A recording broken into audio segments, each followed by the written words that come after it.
In the way that Jesus and the New Testament writers talk about being a leader, it makes me think of when Jesus says about being rich. He says that it's easier for a camel to fit through the eye of a needle than for a rich man to go to heaven. It's easier, perhaps you could say, to be just a follower. But I believe if we are truly being honest with ourselves, all of us are teachers or leaders in some way, shape, or form. And so in the way that Jesus speaks to these people, in the way that he's referring to the Pharisees, I hope we're able to see a little bit of ourselves. Because it is because of this that Jesus calls out the scribes and Pharisees here in Matthew chapter 23. And that repeated phrase that is said over and over, he calls them blind. He says, blind leaders of the blind. Spiritual blindness is hereditary. Not that it comes from the fathers and mothers, but it comes from those spiritual fathers and mothers that are around. And as a result of the blindness of these leaders, they had passed it on to their community during Jesus' day. But the sins of the scribes and Pharisees, I don't think are specific just to these leaders in a specific role, but I hope that if you haven't already seen yourself in woes 1 through 4, perhaps you'll see a little bit of yourself in the last. But in verses 13 through 22, as we talked about this morning, there were the first 4 woes that Jesus talked about. And again, just to redefine what the word woe means, it's not something that we would use all too often, but it's something to grab their attention, and it's something that causes Jesus great grief.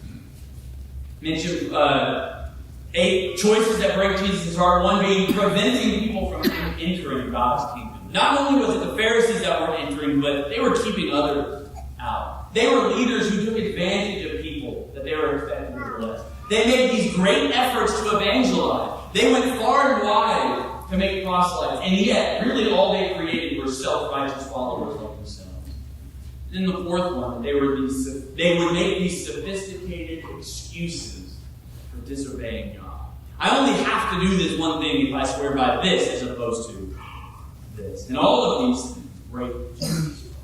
But picking back up in Matthew chapter 23, the 5th one that is brought up, a choice that breaks Jesus' heart, is neglecting what is important for that which is less important. Pick up with me in verse 23 of Matthew chapter 23. It says, "Woe to you, scribes and Pharisees, hypocrites, for you pay tithe of mint and anise and cumin, and have neglected the weightier matters of the law, justice and mercy and faith. These you ought to have done, without leaving the others undone. Blind guides who strain out gnat and swallow a cane."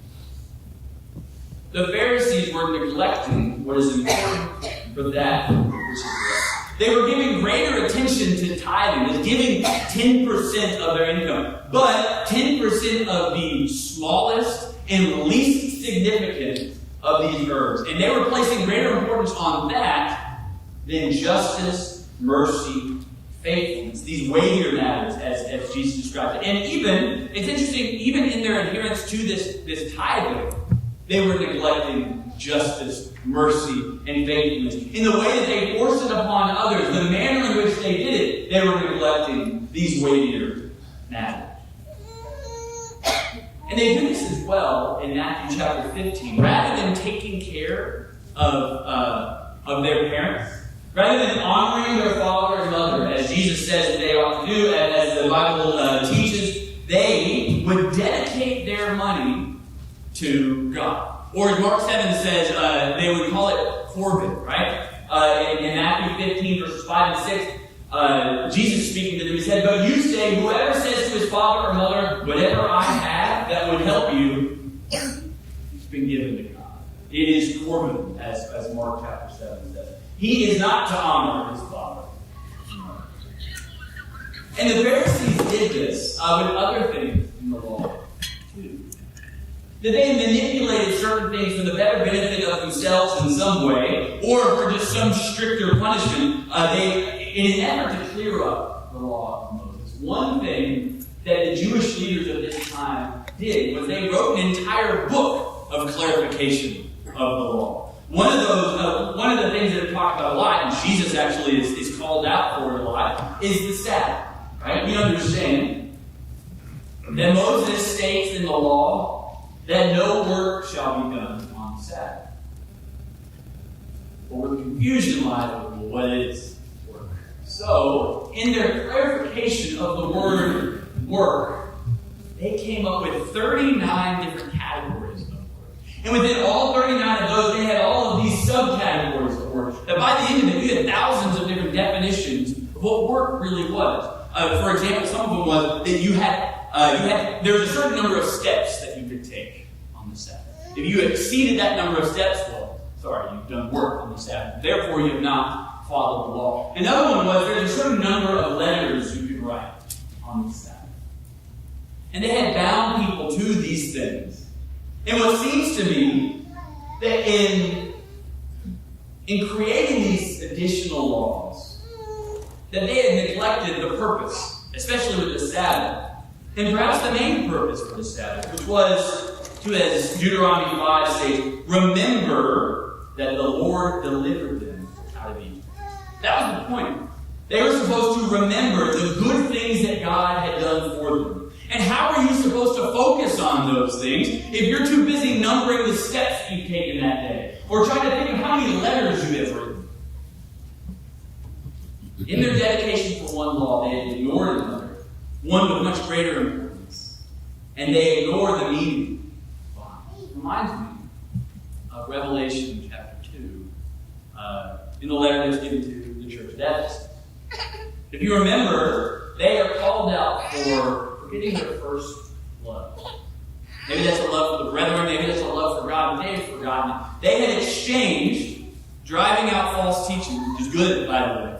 But they had put such an emphasis on them that they had forgotten love. Now, it's important to note, and I don't want to go beyond this without first noting, that the Pharisees were following the law of Moses entirely. Were they not? I mean, Jesus even said, you should have done one without neglecting the other, implying that both should have been done, right? It is an important thing that they follow this particular law. This portion of Matthew 23 should not be used as an argument against these lighter matters, right? It should not be used as an argument of, if we don't obey these lighter matters, well, that's fine. Or if we disobey them, it's really not that big of a deal. That's not what Jesus is trying to point out. We've got to be honest with ourselves. Do we do what Pharisees do? Do we place an emphasis on these lighter matters? Because I'll tell you, people in other churches certainly think we do. Right? People in other churches think that we carelessly debate instrumental music or fellowship halls, while forgetting faithfulness or completely abandoning grace or things along those lines. Now, should we discuss how we worship God collectively? Absolutely. But when we have these debates on activities in a worship service, or how we spend money that is given to the collection, we must first ask ourselves, are we debating this simply to prove myself right and somebody else wrong? Or are we debating this for the purpose of representing God's Word and trying to serve Him in the correct manner? We have to be honest with ourselves that we are not following the same footsteps of the Pharisees here, neglecting what is important for that which is less. But he continues with the sixth one here. He says, in the sixth one, we see that they are promoting some sort of religious appearance while taking advantage of others. Verse 25 here. Verse 25 says, "Woe to you, scribes and Pharisees, hypocrites! For you cleanse the outside of the cup and dish, but inside they are full of extortion and self-indulgence." Other versions read they are full of robbery and self-indulgence. Blind Pharisees. First cleanse the inside of the cup and dish, that the outside of them may be clean also. It's clear that they promoted their physical appearance, all the while taking advantage of the weak. They cared more about that appearance than service. And this seems to me to be referring to money specifically. Because if you remember earlier in this text, earlier in Matthew 23 in verse 5, It says, but all the works they do to be seen by men, they make their phylacteries broad. And there's these like boxes that they would wear on top of the head with it would have prayers or something. They would make them really big to show just how spiritual they were. And they would enlarge the borders of their garments. They would do all of these things to be seen by other people. And it's this very self-indulgence that is made possible by their taking advantage of the weak. And to show this, I want to look back on something that Philip talked about this morning. That second woe that is brought up, they talk about how they would devour widows' houses. In verse 14 of Matthew 23, talks about them devouring widows' houses. And Philip alluded to Mark chapter 12 earlier. Now, interestingly, in Mark chapter 12, right after saying, beware the scribes and Pharisees because they devour widows' houses, Mark then tells a story. He tells a story of the poor widow who put in the treasury all that she had. Now, what's the application we typically make after that? We got to be giving people. People who are not so attached to our own funds that we are willing to give everything. But I wonder, and this is just me talking here, I wonder if this isn't an example of what devouring widows' houses are. Maybe. Maybe it shows that these Pharisees had convinced poorer followers that your 10% really doesn't amount to much. You're gonna need to give more. Now, does that mean that this poor widow should be condemned for what she did? Absolutely not. Obviously not. Jesus doesn't do that. But similar to scam calls and emails that plague mostly elderly people who, by the way, are trying to take care of their family and should be commended for the way that they want to take care of loved ones. And similar to the way televangelists extort impressionable listeners, I feel as though this is an example of how the Pharisees would rob the weak. And even in that money, what they would use it for was just this self-indulgence. In Matthew chapter 15, Jesus condemns the Pharisees for practicing their own traditions more strictly than God's command. Specifically, this hand-washing tradition. In Matthew chapter 15, he talks about this tradition, which was alluded to this morning. This tradition where it's not like washing your hands so that all the germs go away. But it was this hand-washing tradition that you had to do it in order to be clean. But Jesus says in verse 11, it is not what enters into the mouth that defiles a man, but what proceeds out of the mouth. This defiles the man. And then clarifying in verse 18, he says, but the things that proceed out of the mouth come from the heart. And those defile the man. What the Pharisees needed to do was cleanse their heart. They had not done that. And we cannot be a people who are more concerned about preparing our outward appearance, especially on the backs and service of other people, over godliness. Or people who are preparing our outward appearance as opposed to preparing our hearts to serve God. The seventh one, which brings up in verse 27, talks about promoting appearance of some religious zeal over a love for God. Beginning in verse 27. It says, woe to you, scribes and Pharisees, hypocrites, for you are like whitewashed tombs, which indeed appear beautiful outwardly, but inside are full of dead men's bones and all uncleanness. Even so, you also outwardly appear righteous to men, but inside you are full of hypocrisy and lawlessness. The Pharisees were promoting an appearance of religious zeal over their love for God. So if the previous woe referred more to money and the Pharisees' physical outward appearance, I believe here Jesus is condemning them for their superficial religion. This appearance of righteousness, as he calls it. While there appears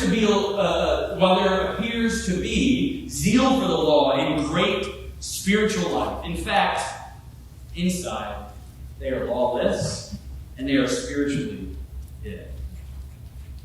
in the way that they emphasized these lighter matters in their own traditions, they actually neglected the law they claimed to represent. Earlier in Matthew 23, verses 4 and 5, Jesus says that they tie up these heavy burdens and they lay them on men without any intention in helping them out. He says that they do this. They do all their deeds to be noticed by men. The opposite of this, of course, is found in Acts chapter 15. And if you remember, in Acts chapter 15, there's this debate as to whether the Gentiles should be circumcised or not. And the reasoning, or at least a part of the reasoning for that, for them not having to be circumcised, was we don't want to place this burden on them. The gospel is not intended to be a burden. But the way that the Pharisees were truly lawless, the way that they truly failed to follow the laws of God, was that in these heavy burdens, these lighter laws, if you will, or the traditions that they placed sometimes on themselves but mostly on others, and the way that they did all that, they were failing to follow the true law. Take a look at Matthew 20, take a look at Matthew 22. Now, again, in this context, there are people who are trying to trick Jesus. Well, one of the things that is